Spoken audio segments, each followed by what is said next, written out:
इस तरह की कैबिनेट मीटिंग्स के पहले हो सकता है मुख्यमंत्री और उनकी टीम इसको लेकर आगे बढ़ रही हो कि उस रीजन के बारे में अगर जानकारी मिल जाए। नीचे बहरहाल मैं एक क्विक कमेंट लूंगा अपने साथी कांग्रेस के हमारे साथी मिथुन अहिरवार जी का। जी सर, आपके साथ बैठना हमारे लिए भी सौभाग्य का विषय होता है। जिस तरीके का प्रसंग माँ अहिल्या का आपने सुनाया, इस तरीके के प्रसंग भी हमारे लालच में होते हैं आपके साथ बैठने के लिए, तो उसी प्रसंग से शुरुआत करना चाहूँगा। माँ अहिल्या की बात हो रही है, इस देश के, इस प्रदेश के हर एक घर में माँ अहिल्या है, और जो कैबिनेट बैठक होती है वो नीतियां बनाने के लिए होती है। तो हमारे जो प्रदेश की माँ अहिल्याएँ हैं, उनसे जो वादे किए गए थे, अभी झूमा सोलंकी जी के प्रश्न के उत्तर में विधानसभा में कह दिया गया है कि उन माँ अहिल्याओं के लिए कोई भी राशि अभी बढ़ाने नहीं जाने वाली है।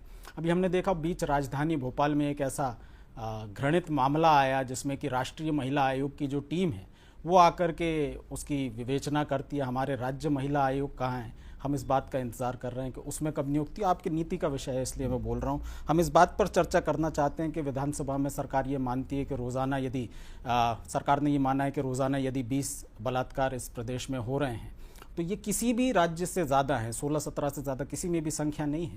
तो माँ अहिल्या को लेकर के मैं ये निवेदन करना चाहूँगा कि सरकार इस ओर भी ध्यान दे। नीति का विषय, आपने रीजन की बात कही, बहुत अच्छी बात है, हमें क्लस्टर्स विकसित करने होंगे, लेकिन भारतीय जनता पार्टी से हम उम्मीद करते हैं कि विकास इतना करें कि जब आप चुनाव में जाएँ तब रीजन की बात करें, रिलीजन की बात ना करें। हमारा निवेदन आपसे ये है कि हर रीजन से आपके नेता असंतुष्ट हैं।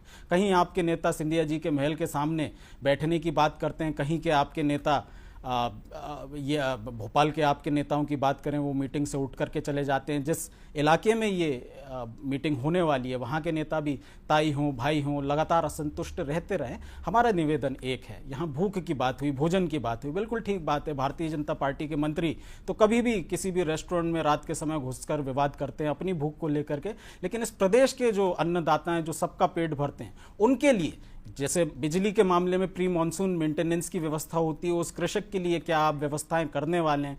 हमारी ये मांग है कि इस मीटिंग के जरिए आप क्या क्या करने वाले हैं। इस देश में दलित आदिवासी हों, आप देखेंगे मंदिर की बात हो रही है, लगातार मंदिरों में प्रवेश रोका जा रहा है। हमारे जो प्रदेश के मुख्यमंत्री गृह मंत्री भी हों, उस पर कोई चर्चा नहीं। और एक महत्वपूर्ण प्रश्न, और उसके बाद हम यशपाल जी को सुनेंगे।